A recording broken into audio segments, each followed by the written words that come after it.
on your right side a little bit, like this, and bring this leg up. I might have her do a figure 4. Now, if she's got back pain, I give her a pillow and I get her all situated.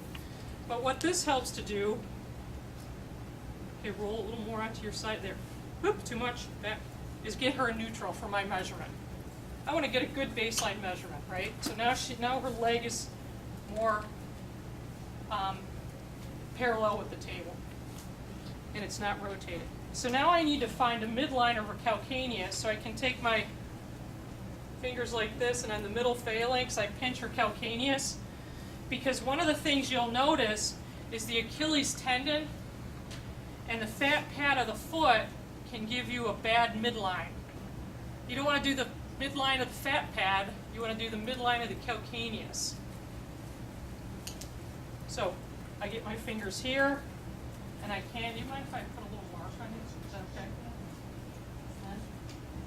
Okay, here's midline. I'm just going to put a little dot, and then midline between the malleoli. Again, don't look at the Achilles tendon. You're not the midline of the Achilles tendon. You're the midline of the malleoli. So if I look straight down,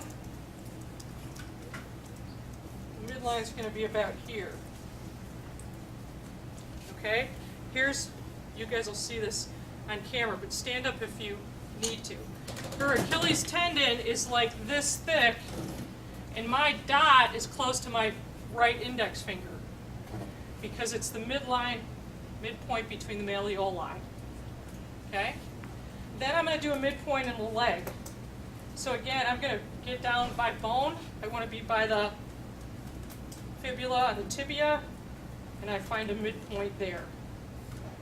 Now you can see they've drawn red lines. If you're using this for measurements for orthotics or for some other things, you may go ahead and draw a whole line. But these 3 dots now I'm going to connect. So my stationary arm stays up by the leg. So the stationary arm is in the midline of the leg. The axis is between those malleoli. And my moving arm is down at this dot here in the calcaneus. Okay? Now, I probably could use a slightly smaller goniometer, but for now, that's my alignment. 0 position is when they're all aligned. From that, I can invert, and I'm going to realign everything. Axis.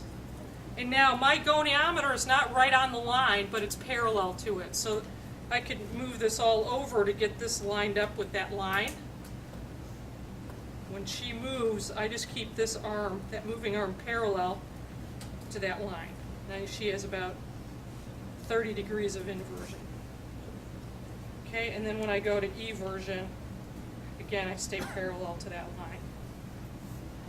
And she's got about 6 degrees of eversion. She's going to have more inversion than eversion.